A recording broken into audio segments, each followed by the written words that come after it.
खान इस वक्त हमारे साथ मौजूद है। एक महिला जिनके हस्बैंड विदेश गए थे उम्रा करने। बता दें उम्रा करने जाते हैं लेकिन ऐसी इनको खबर मिलती है कि उनकी डेथ हो गई और जिस टूर एंड ट्रेवल से जाते हैं उसका नाम जमजम बताया जा रहा है, जमजम टूर्स एंड ट्रेवल। उसका ये कहना है कि डेथ हो गई है लेकिन कोई भी जानकारी इन्हें नहीं दी गई है कि किस तरीके से डेथ हुई और इसका कारण क्या है, ऐसा कुछ बताया नहीं गया है। हम आपको ये महिला से जानने की कोशिश करेंगे क्या पूरा मामला है, कि आपके हस्बैंड का क्या नाम है और कहाँ रहते हैं। जी मैं कल्याण में रहती हूँ। मेरा नाम मुस्कान अब्दुल्ला शेख है और मेरे शौहर ये अब्दुल्ला बाबा घर के कल्याण में मशहूर है। मेरे शौहर 27 दिसंबर 2024 को उम्रा के लिए रवाना होते हैं, जिसमें उनके साथ में ये रूममेट और इनके साथ में ये साथी रहते हैं तीनों जन। तो एक उनका जो साथ में है वो आदमी और उनके दोनों बेटे हैं। उम्रा के बाद में सडनली हमारे को 12 जनवरी को न्यूज आता है कि आपका हस्बैंड का डेथ हो गया है। डेथ का रीजन नहीं बताया जाता है, डेथ की वजह नहीं बताई जाती है, कुछ भी हमें नहीं बताया जाता है। सिर्फ ये यूट्यूब पे डाल दिया जाता है कि ये देख सकते हैं आप कि इसमें न्यूज भी बन चुकी है, पर इस न्यूज में भी कोई डेथ रीजन नहीं बताया गया है कि उनका रीजन क्या है डेथ होने का। अब डेथ भी हो गए 12 जनवरी को, कोई मेडिकल पेपर भी नहीं शो हुआ, रीजन ऑफ द डेथ भी नहीं शो हुआ और सडनली 13 जनवरी को वहाँ पे ही उन लोग अपनी तरीके से दफना देते।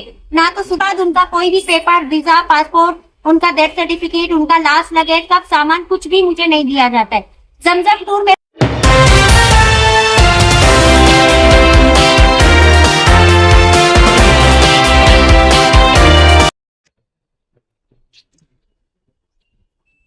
मैं हूं अम्मार खान। इस वक्त हमारे साथ मौजूद है एक महिला जिनके हस्बैंड विदेश गए थे उम्रा करने। बता दें उम्रा करने जाते हैं लेकिन ऐसी इनको खबर मिलती है कि उनकी डेथ हो गई और जिस टूर एंड ट्रेवल से जाते हैं उसका नाम जमजम बताया जा रहा है, जमजम टूर्स एंड ट्रेवल। उसका ये कहना है कि डेथ हो गई है लेकिन कोई भी जानकारी इन्हें नहीं दी गई है कि किस तरीके से डेथ हुई और इसका कारण क्या है, ऐसा कुछ बताया नहीं गया है। हम आपको ये महिला से जानने की कोशिश करेंगे क्या पूरा मामला है, कि आपके हस्बैंड का क्या नाम है और कहाँ रहते हैं।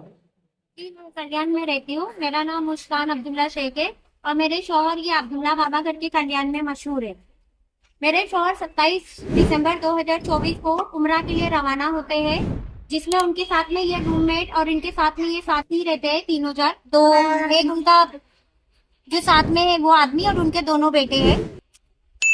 उम्रा के बाद में सडनली हमारे को 12 जनवरी को न्यूज आता है कि आपका हस्बैंड का डेथ हो गया है।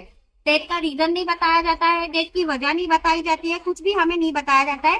सिर्फ ये यूट्यूब पे डाल दिया जाता है कि ये देख सकते हैं आप कि इसमें न्यूज भी बन चुकी है, पर इस न्यूज में भी कोई डेथ रीजन नहीं बताया गया है कि उनका रीजन क्या है डेथ होने का। अब डेथ भी हो गए 12 जनवरी को, कोई मेडिकल पेपर भी नहीं शो हुआ, रीजन ऑफ द डेथ भी नहीं शो हुआ और सडनली 13 जनवरी को वहाँ पे ही उन लोग अपनी तरीके से दफना देते। ना तो सुन्नियत प्रोसीजर होता है, ना ही हमारा इस्लामिक कानून के मुताबिक होता है, ना ही इराक के कानून के मुताबिक वहाँ पे कोई रूल्स रेगुलेशन फॉलो की जाती है। पता नहीं कौन अपनी जल्दबाजी में उधर ही दफना देता है। उसके बाद उनका कोई भी पेपर, वीजा, पासपोर्ट, उनका डेथ सर्टिफिकेट, उनका लास्ट लगेज, सब सामान कुछ भी मुझे नहीं दिया जाता है। जमजम टूर मेरा नंबर उस टाइम ब्लॉक कर दी थी, अभी मेरा नंबर उन्होंने बात करना शुरू किया है।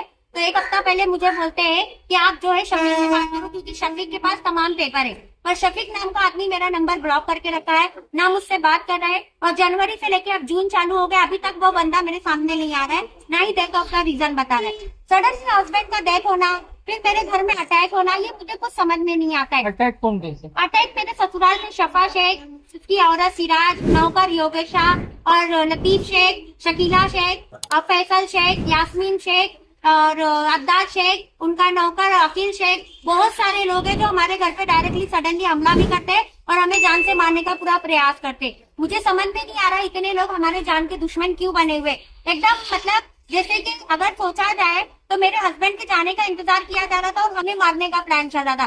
मेरे तीन छोटे बच्चे डायरेक्टली घर में घुस के अटैक करना, ऊपर से हमारा पुलिस ऑफिस आए तक का सारा मामला जो है रोक देना। अब मुझे आप बताइए कि ये क्या हो सकता है। मैं अपने हस्बैंड की छानबीन करना चाहती हूँ, मैं गवर्नमेंट से मांग कर रही हूँ, हर एक बंदे से मांग कर रही हूँ कि मेरे हस्बैंड के डेथ का रीजन क्या है, वो कैसे मरे। सडनली वो आदमी जो अजमेर जाने का प्लान करता है वो कैसे इराक में मर जाता है, और मर जाता है तो उसकी बॉडी क्यों नहीं लाते, उसके घर वाले मेरे पर अटैक पे अटैक क्यों कर रहे, पुलिस पे भी कोई बात की सुनवाई नहीं हो रही थी। अब जाके मेरा मामला जो है सुना गया। तो मेरी हाथ जोड़ के एक ही रिक्वेस्ट है, जिससे जितना होता है प्लीज मुझे इंसाफ दीजिए, और मुझे सच जानना है मेरे पति कैसे मरे और वहाँ पे क्यों इतनी जल्दबाजी करके वहाँ पे ही दफना दिया गया, उनकी बॉडी नहीं लाई गई, मेरे 3 छोटे मासूम बच्चों को उनका चेहरा नहीं दिखाया गया, कुछ भी हमें नहीं दिया गया, और ससुराल वालों के अटैक पे अटैक। मैं परेशान हो गई, मुझे कुछ समझ में नहीं आ रहा है, मुझे बस इंसाफ चाहिए। और मैं चाहती हूँ कि इंडियन गवर्नमेंट मेरी मदद करे, सीबीआई जांच हो, हर एक चीज को बारीकी तरीके से देखा जाए कि डेथ ऑफ द रीजन क्या है, हम पे अटैक होने का रीजन क्या है, मेरे बच्चों को जान से मारने की कोशिश क्यों,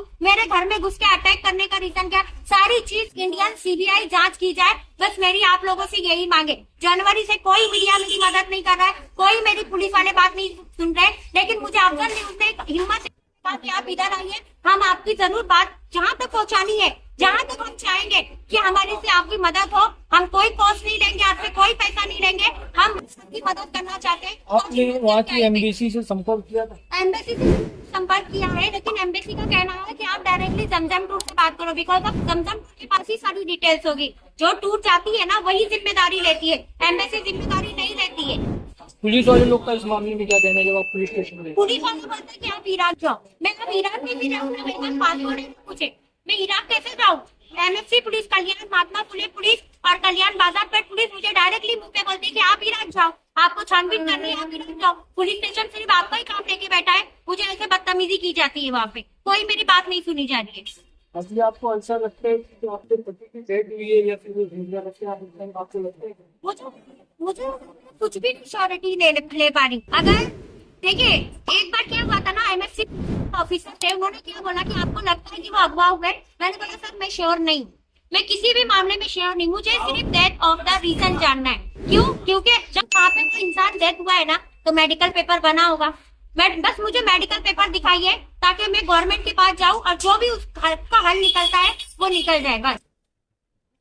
कहीं ना कहीं आपसे सुना कि अब्दुल्ला की मौत का जिम्मेदार कौन है, अब्दुल्ला जिंदा है कि नहीं, ऐसे तमाम सवाल खड़े होते हुए नजर आ रहे हैं। ये अब्दुल्ला शेख और अब्दुल्ला बाबा जो कि कल्याण में काफी मशहूर है, इनको इंसाफ, इनकी पत्नी को इंसाफ मिलता है कि नहीं मिलता है, ये देखने वाला विषय होगा। ऐसे और अपडेट से जुड़े रहने के लिए सब्सक्राइब करें मुंबई ब्रेकिंग न्यूज।